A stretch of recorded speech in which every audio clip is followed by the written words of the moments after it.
जय हिंद फ्रेंड्स। आज के इस वीडियो में बिहार तथ्याचार घटना चक्र बुक 2023 से बिहार की राज्य व्यवस्था को देखेंगे। फ्रेंड्स, आज का यह वीडियो 69th बीपीएससी तथा बिहार दरोगा एग्जाम 2023 के लिए काफ़ी ज़्यादा महत्वपूर्ण होने वाली है, तो आप लोग शुरू से लास्ट तक इस क्लास को ज़रूर देखिएगा। आइए शुरू करते हैं आज के क्लास को। बिहार की विधायिका का इतिहास। बिहार यानी सभ्यता, ज्ञान और शक्ति का केंद्र, जिसने अपनी समृद्धि राजनीतिक, ऐतिहासिक और सांस्कृतिक परंपरा से पूरे विश्व को अलौकिक किया है। वैशाली विश्व में गणतंत्र की जन्मस्थली रही है। सबसे पहला गणतंत्र जो है कि वैशाली ही रहा है। यहाँ बजी संघ के नेतृत्व में प्रथम गणतंत्र की स्थापना हुई थी। यह क्वेश्चन बीपीएससी के द्वारा पूछा जाता है, किसके नेतृत्व में जो है कि वैशाली में प्रथम गणतंत्र की स्थापना हुई थी। इसका प्राचीन काल में मगध, अंग, विदेह, बजी संघ, अंगुत्तराप एवं कौशकी के रूप में चिन्हित साम्राज्य के तहत इस भूभाग को राजनीतिक एकता प्राप्त हुई थी। गंगा और सोन नदी के तट पर अवस्थित पाटलिपुत्र मगध साम्राज्य का केंद्र बिंदु बना। कालखंड जो है कि बदलता गया। बिहार बंगाल प्रेसिडेंसी का अंग बना, परंतु बिहारवासी अपनी सक्रियता एवं कर्मठता के बल पर अलग पहचान बनाए रखने में सफल रहे। बिहार को बंगाल से अलग करने की मांग लगातार उठती रही। इस संबंध में सबसे महत्वपूर्ण दिन 12 दिसंबर 1911 था, जब ब्रिटिश सम्राट जॉर्ज पंचम ने दिल्ली दरबार में बिहार एवं उड़ीसा को मिलाकर बंगाल से पृथक एक अलग राज्य बनाने की घोषणा की एवं इसका मुख्यालय पटना निर्धारित किया। इसके बाद 22 मार्च 1912 को बंगाल से अलग होकर बिहार एवं उड़ीसा एक संयुक्त प्रांत के रूप में अस्तित्व में आया और सर चार्ल्स स्टुअर्ट बेले इस राज्य के पहले उपराज्यपाल बने थे। यह भी क्वेश्चन पूछता है कि बिहार राज्य के पहले उपराज्यपाल कौन बने थे, तो चार्ल्स स्टुअर्ट बेले। इस नए राज्य के विधायी प्राधिकरण के रूप में 43 सदस्यीय विधायी परिषद का गठन किया गया। इसमें 24 सदस्य निर्वाचित होते थे एवं 19 सदस्य उपराज्यपाल द्वारा मनोनीत होते थे। यही परिषद सदस्यों की संख्या बल में अनेक परिवर्तनों के बाद आज बिहार विधानसभा के रूप में विद्यमान है। इस विधायी परिषद की प्रथम बैठक 20 जनवरी 1913 को पटना में हुई थी। इसके बाद भारत सरकार अधिनियम 1919 के द्वारा भारत में नई शासन पद्धति की शुरुआत हुई। इसके अनुसार केंद्रीय स्तर पर द्विसदनीय विधायिका का प्रावधान किया गया, जिसे संघीय विधानसभा एवं राज्य परिषद नाम दिया गया, जो कालांतर में भारतीय संविधान लागू होने के बाद लोकसभा एवं राज्यसभा के रूप में परिवर्तित हुए। इसके बाद है, इस अधिनियम द्वारा प्रांतों में द्वितंत्रीय शासन व्यवस्था यानी जिसको इंग्लिश में डायरकी बोला जाता है की शुरुआत की गई, जिसके तहत प्रशासनिक विषयों को 2 श्रेणियों क्रमशः आरक्षित एवं हस्तांतरित में बांटा गया।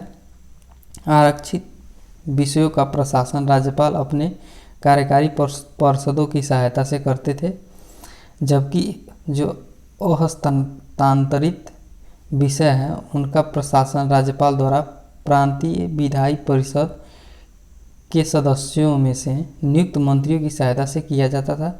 बिहार एवं उड़ीसा को पूर्ण राज्य का दर्जा प्राप्त करते हुए राज्यपाल की जगह उपराज्यपाल की जगह राज्यपाल नियुक्त की गई। लॉर्ड सत्येंद्र प्रसन्ना सिंह इस प्रांत के पहले गवर्नर नियुक्त किए गए थे।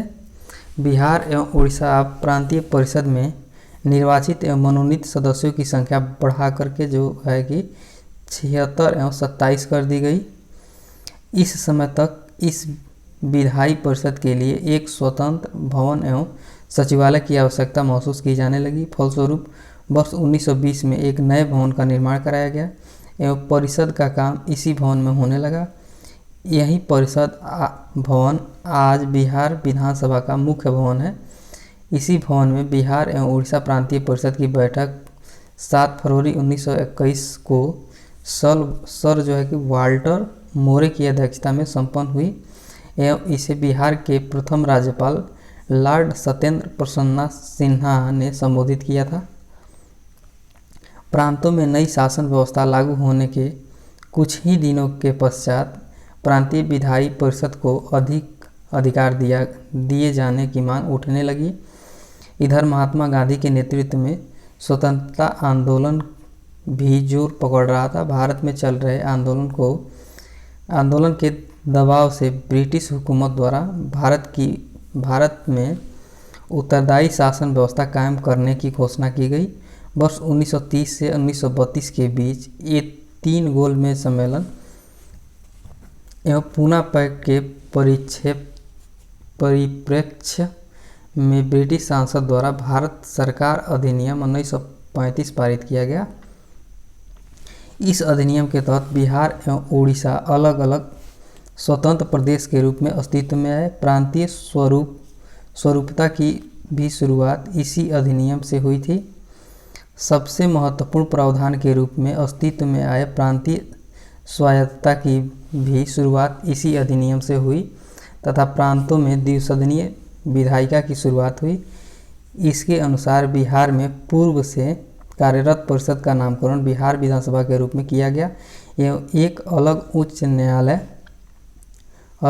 एवं समीक्षात्मक सदन के रूप में बिहार विधान परिषद का गठन किया गया। इस प्रकार बिहार विधान परिषद अस्तित्व में आई। 30 सदस्यों वाली नई बिहार विधान परिषद की प्रथम बैठक राजीव रंजन प्रसाद की अध्यक्षता में 22 जुलाई 1936 को बिहार विधानसभा कक्ष के इतर उसी भवन में निर्मित गए सदन कक्ष में संपन्न हुई और विधानसभा के सदस्यों की संख्या 152 कर दी गई। इस आधार पर जनवरी 1937 में बिहार विधानसभा के गठन हेतु चुनाव संपन्न हुए एवं 20 जुलाई 1937 को डॉक्टर श्री कृष्ण सिंह के नेतृत्व में विधिवत प्रथम सरकार की गठन हुई। 22 जुलाई 1937 को बिहार विधानमंडल के दोनों सदनों का प्रथम संयुक्त अधिवेशन हुआ। 23 जुलाई 1937 को श्री राम दयालु सिंह बिहार विधानसभा के अध्यक्ष निर्वाचित हुए। यह क्वेश्चन भी काफ़ी इम्पोर्टेंट है, कई बार पूछा जाता है कि बिहार विधानसभा के प्रथम जो है अध्यक्ष किससे निर्वाचित किया गया था। राम दयालु सिंह कब निर्वाचित हुए थे? 23 जुलाई 1937 को। वर्ष 1939 में द्वितीय विश्व युद्ध के प्रारंभ होने के उपरांत ब्रिटिश सरकार द्वारा प्रांतीय उत्तरदायी सरकारों की सहमति के लिए बगैर ही भारतीयों को इस युद्ध में झोंक दिया। इसके विरोध स्वरूप 31 अक्टूबर 1939 को डॉक्टर श्री कृष्ण सिंह ने इस्तीफा दे दिया और बिहार विधानसभा भंग कर दी। वर्ष 1945 में द्वितीय विश्व युद्ध की समाप्ति के पश्चात बिहार में पुनः विधानसभा का चुनाव करवाए गए। इसके बाद 1946 ईस्वी में डॉक्टर श्री कृष्ण सिंह के नेतृत्व में एक बार पुनः सरकार बनी। 25 अप्रैल 1946 को श्री बिंदेश्वरी प्रसाद वर्मा विधानसभा के अध्यक्ष हुए। वर्ष 1950 में भारतीय संविधान के लागू हो जाने के पश्चात इसके प्रावधानों के अनुरूप वर्ष 1952 एवं 1957 में क्रमशः पहले और दूसरे आम चुनाव संपन्न हुए। वर्ष 1952 के चुनाव में 330 सदस्यों का प्रत्यक्ष निर्वाचन हुआ तथा एक सदस्य अलग से मनोनीत किया गया। राज्य पुनर्गठन आयोग 1956 की अनुशंसाओं के आधार पर बिहार की सीमाओं में पुनः परिवर्तन हुए। परिणाम स्वरूप बिहार विधानसभा के निर्वाचित सदस्यों की जो संख्या है 330 से घटकर 318 हो गई एवं एक मनोनीत सदस्य के स्थान सुरक्षित रहा, अर्थात कुल सदस्यों की जो संख्या है वो 319 रही। वर्ष 1977 में जनसंख्या वृद्धि के अनुपात में बिहार विधानसभा के कुल निर्वाचित सदस्यों की संख्या 318 से बढ़ाकर 324 हो गई। एक मनोनीत सदस्य पूर्वरत रहे। इस प्रकार बिहार विधानसभा के कुल सदस्यों की जो संख्या है वो 325 हो गई। नवंबर 2000 में भारत संसद द्वारा बिहार पुनर्गठन विधेयक पारित होने के पश्चात बिहार से अलग होकर झारखंड एक पृथक राज्य के रूप में अस्तित्व में आया। इसके फलस्वरूप बिहार विधानसभा के लिए निर्वाचित कुल जो है कि 324 सदस्यों में से 81 सदस्य एवं एक मनोनीत सदस्य अर्थात कुल 82 सदस्य दिनांक 15 नवंबर 2000 के बाद झारखंड विधानसभा के सदस्य हो गए। इसके बाद है इस प्रकार बिहार विधानसभा में कुल 243 सदस्य ही शेष रह गए जो अभी तक इसी स्वरूप में है। ठीक इसी प्रकार वर्ष 1937 में बिहार विधान परिषद के सदस्यों की संख्या 30 थी। संविधान लागू होने के बाद यह 72 कर दी गई। वर्ष 1958 में यह संख्या बढ़कर 96 हो गई और वर्ष 2000 में झारखंड राज्य के गठन के बाद बिहार विधान परिषद की सदस्यों की जो संख्या है घटकर 75 हो गई जो अभी भी इसी स्वरूप में है। वर्तमान मुख्यमंत्री श्री नीतीश कुमार सर्वाधिक 8 बार बिहार के मुख्यमंत्री रहे हैं। भोला पासवान शास्त्री, राबड़ी देवी, जगन्नाथ मिश्र 3-3 बार मुख्यमंत्री रहे हैं। यह डाटा भी काफ़ी इम्पोर्टेंट है, आप लोग इसको याद रखिएगा। बिहार विधानसभा के अब तक जो मुख्यमंत्री हुए हैं उनमें सबसे पहले अनुग्रह नारायण सिंह थे। 2 अप्रैल 1946 से 5 जुलाई 1957 तक ये बिहार के उप मुख्यमंत्री के रूप में रहे। इसके बाद कर्पूरी ठाकुर 5 मार्च 1967 से 31 जनवरी 1968 तक रहे। सुशील कुमार मोदी 24 नवंबर 2005 से 16 जून 2013 तक। तेजस्वी यादव 22 नवंबर 2015 से 27 जुलाई 2017 तक। इसके बाद सुशील कुमार मोदी जो है कि 27 जुलाई 2017 से 16 नवंबर 2020 तक। ताराकिशोर प्रसाद एवं श्रीमती रेणु देवी 16 नवंबर 2020 से 9 अगस्त 2022 तक एवं तेजस्वी यादव जो है कि 10 अगस्त 2022 से अब तक बिहार के उप मुख्यमंत्री हैं। इसके बाद है 14 जुलाई 2022 की स्थिति के अनुसार वर्तमान में बिहार विधानसभा के सदस्यों की जो स्थिति है उसका वर्णन हम लोग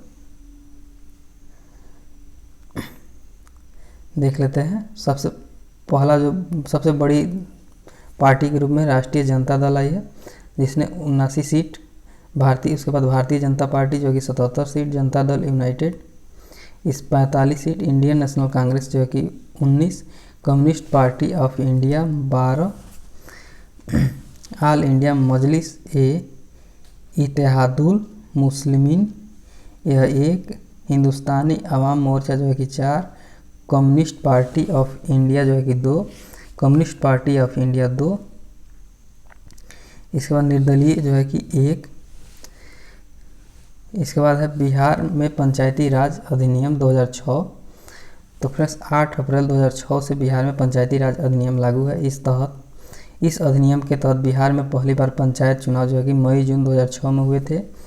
बिहार पंचायत अधिनियम के अनुसार बिहार में त्रिस्तरीय पंचायती राज प्रणाली में सबसे निचले स्तर पर ग्राम पंचायत, प्रखंड स्तर पर पंचायत समिति एवं जिला स्तर पर जिला परिषद है। ग्राम पंचायत के अध्यक्ष को मुखिया, पंचायत समिति के अध्यक्ष को प्रमुख और जिला परिषद के अध्यक्ष को अध्यक्ष कहा जाता है। त्रिस्तरीय पंचायतों के स्थानों या पदों में सभी कोटियों में महिलाओं को 50% आरक्षण दिया गया है। पहले के अधिनियम में महिलाओं को 33% आरक्षण दिया गया था।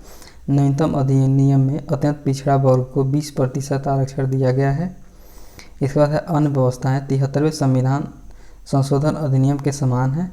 30 जुलाई 2022 तक की स्थिति के अनुसार बिहार में 19 नगर निगम है जिसमें पहला पटना, उसके बाद बिहारशरीफ, आरा, गया, भागलपुर, मुजफ्फरपुर, दरभंगा, मुंगेर, बेगूसराय, पूर्णिया, कटिहार, छपरा, सीतामढ़ी, सहरसा, मोतिहारी, सासाराम, बेतिया, मधुबनी और समस्तीपुर हैं। इसी के साथ फ्रेंड्स आज के इस क्लास को यहीं समाप्त करते हैं। फिर मिलेंगे एक बेहतरीन सेशन के साथ। अगर सेशन अच्छा लगा हो तो लाइक कर लीजिएगा, चैनल पर नए हो तो चैनल को सब्सक्राइब कर लीजिएगा, अपने दोस्तों के साथ भी शेयर कीजिएगा। जय हिंद।